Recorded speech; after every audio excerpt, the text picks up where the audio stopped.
Assalamualaikum warahmatullahi wabarakatuh. Assalamualaikum warahmatullahi wabarakatuh. Selamat siang, perkenalkan saya Talita Karleng, mahasiswa Ilmu Komunikasi dari Universitas Islam Fatimah Bekasi. Halo Pak. Halo. Sekarang saya lagi ada di tempat Partai Indonesia Bangkit Bersatu dan di sebelah saya sudah ada sosok yang hebat banget. Di sini ada Pak Agus Yudhoyono selaku Sekretaris Jenderal. Nah, Pak, boleh minta waktunya Pak ngomong sebentar ya Pak ya? Boleh. Nah Pak, oke. Mungkin pertama-tama saya mau nanya dulu nih, Partai Indonesia Bangkit Bersatu itu apa? Terus visi misi juga mungkin Bapak boleh jelaskan. Ya, kalau Partai Indonesia Bangkit Bersatu adalah suatu partai politik ya, yang saat ini kami sedang melakukan pendaftaran ke Kementerian Hukum dan HAM untuk bisa menjadi partai politik yang berbadan hukum. Ya. Visi kami sebetulnya tidak terlalu berat sebetulnya, karena visi kami adalah yang pertama adalah persaudaraan, kesetaraan, dan kebersamaan. Jadi lebih ke arah bahwa kita semuanya ini saudara. Seperti itu. Visinya sudah sambil merangkul ya Pak ya? Insya Allah, iya. Mudah-mudahan karena kita semuanya saudara. Dari ujung Aceh sampai dengan Papua semuanya kita saudara. Yang selama ini mungkin teman-teman tidak merasa bahwa mereka bukan saudara kita. Kadang-kadang kan mereka yang namanya saudara itu adalah mereka, padahal saudara kita itu sangat luas. Betul. Nah, Partai Indonesia Bangkit Bersatu ini udah berapa lama Pak? Nah, ini kalau dikatakan kalau kita bicara Partai Indonesia Bangkit Bersatu atau Partai Ibu ya, Partai Ibu. Ini boleh dikatakan suatu partai yang dilakukan prosesnya itu sangat cepat. Sangat cepat, jadi kami itu berawal dari tanggal 4 November 2021 ya. 2021 kami melakukan kesepakatan secara bersama-sama untuk mendirikan suatu partai, dan pada saat itu kami melakukan boleh dikatakan mempersiapkan semua persyaratan yang memang dipersyaratkan oleh Kementerian Hukum dan HAM. Tepat pada tanggal 22 Desember 2021, tepatan dengan 93 tahun Hari Ibu, kami secara resmi mendaftarkan ke Kementerian Hukum dan HAM. Dan alhamdulillah ketika kami mendaftarkan secara online ya, begitu. Kami daftarkan nama tersebut dan alhamdulillah nama tersebut belum ada yang punya. Ya, belum ada yang punya, sehingga nama Indonesia Bangkit Bersatu atau Partai Ibu bisa terus dilanjutkan untuk memenuhi persyaratan apa yang dipersyaratkan. Dan setelah itu kami melakukan konsolidasi secara internal, komunikasi dengan seluruh teman-teman yang ada di Indonesia untuk membangun suatu Dewan Perwakilan Daerah dan cabangnya, anak cabangnya. Kami terus terang aja di sini tidak menggunakan uang sama sekali. Menggunakan uang sama sekali kami itu semuanya bekerja itu berdasarkan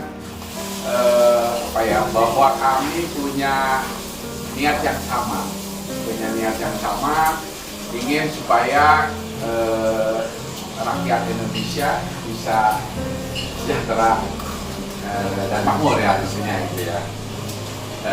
Jadi alhamdulillah dalam waktu 3 bulan lamanya kita sudah terbentuk di 34 provinsi. lumayan cepat ya Pak ya? Sangat-sangat cepat ya, alhamdulillah. Oke, nah dari setelah 3 bulan terbentuk ini, apa sih Pak yang sudah dilakukan gitu, setelah pembentukan selesai Partai Indonesia Maju Bersatu? Yang sudah dilakukan sejauh ini apa? Yang sudah dilakukan sebetulnya kemarin itu kami akan kami sudah siap dengan berkas-berkas tersebut ya untuk disampaikan ke Kementerian Hukum dan HAM pada tanggal 8 kemarin. Sekarang kan tanggal 9 ya, tanggal 8 kemarin kami sudah siap akan berangkat ke sana. Tapi ternyata kondisi di Kementerian Hukum dan HAM ini sekarang lagi lockdown. Oh, iya. Di lockdown sehingga kami menunggu kesiapan mereka untuk bisa menerima berkas-berkas kami.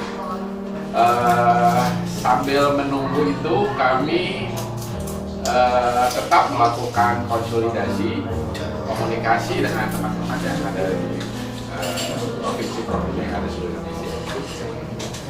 Nih, menarik. Tadi kan Pak Budi bilang kalau misalnya visi-misi kita tuh dari visi-misi merangkul gitu kan, semuanya saudara. Nah kalau misalkan saya nih dari pihak mahasiswa, peran partai ibu sendiri ada nggak sih Pak kemudahan mahasiswa gitu Pak, dari kurikulum mungkin segala macam? Ada. Kami sekarang ini sudah meluncurkan dan rencana kami ada sekitar 10.000 ya, 10.000 kartu anggota untuk menjadi wartawan. Ya, kami itu salah satu yang kami lakukan untuk tahap ini. Kami ingin masyarakat Indonesia, ya, dari teman-teman mahasiswa nih ya, yang boleh dikatakan ini adalah generasi muda ya, muda Indonesia. Kami memberikan kesempatan untuk bisa bergabung dengan Partai Ibu ya, melalui kompetensinya masing-masing. Misalnya seorang jurnalis, seorang public dia bisa menjadi wartawan dari Indonesia seharusnya, dan kami nanti akan berikan kartu wartawan, dan itu tentunya akan menjadi modal buat teman-teman untuk bisa nanti meliput, mewawancarai pejabat-pejabat ataupun tokoh-tokoh yang mungkin bisa dieksplor apa yang mereka ketahui atau mereka berikan kepada kita.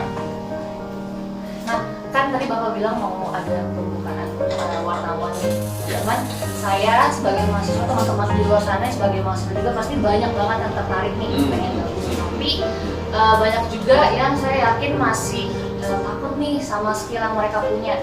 Nah, di Partai Ibu ini sendiri apa ada pengarahannya atau langsung dibuat berita mereka, tulisan mereka, atau ada pelatihan dulu Pak? Iya.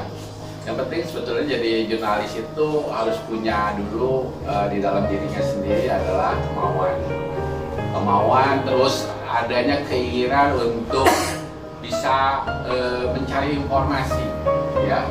Setelah mencari informasi, mencari data-data yang benar tentunya. Setelah itu harus bisa juga menulis, ya. Harus belajar banyak menulis di blog, di sosial media gitu ya. Nah ini adalah salah satu sebetulnya bagaimana mengasah menjadi seorang jurnalistik gitu ya, jurnalis ya boleh dikatakan gitu. Dan Partai Ibu sangat terbuka sekali buat teman-teman ya, buat teman-teman yang ingin bergabung dengan kami gitu kan, untuk boleh dikatakan magang lah ya, boleh mengatakan magang, karena kami di sini mempunyai suatu redaktur yang sungguh sangat punya pengalaman ya betul di beberapa media mainstream ya, dan ini merupakan satu kesempatan lah buat teman-teman semuanya. Salah satunya tadi yang Pak Bapak bilang harus punya kegemaran menulis. Berarti kalau misalnya untuk mahasiswa selain jurusan ilmu komunikasi khususnya jurnalistik, apa masih bisa ikut Pak? Bisa. Menurut saya juga kan tadi sebetulnya bagaimana kita bisa mencari informasi yang benar, ya, bisa belajar untuk bisa melakukan penulisan-penulisan yang baik, kan gitu ya, serta kita bisa menayangkan gitu kan, menayangkan bisa macam-macam sih melalui beberapa channel ya, misalnya bisa channel yang kita miliki lah, misalnya kita melalui Instagram, Facebook, Twitter, ataupun bahkan kami juga punya channel komunikasi di sini. Kami ada website, ada Twitter, ada wadah. Jadi buat teman-teman yang penting punya keinginan. Nah, yang perlu saya sampaikan juga di sini bahwa seorang jurnalis ini harus boleh dikatakan bekerja 24 jam, ya, karena informasi itu datangnya tidak menentu. Ya, misalnya ada sesuatu hal di tengah malam, nah itu harus cepat bisa kita mendapatkan informasi itu, segera kita tulis dan kita tayangkan.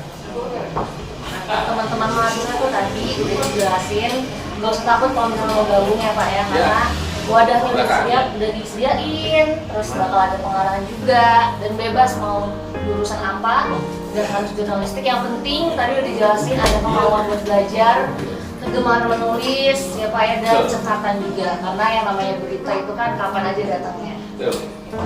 Terima kasih Pak untuk waktunya, maaf mengganggu. Sekian dari saya dan Mas Budi, terima kasih. Wassalamualaikum warahmatullahi wabarakatuh. Waalaikumsalam.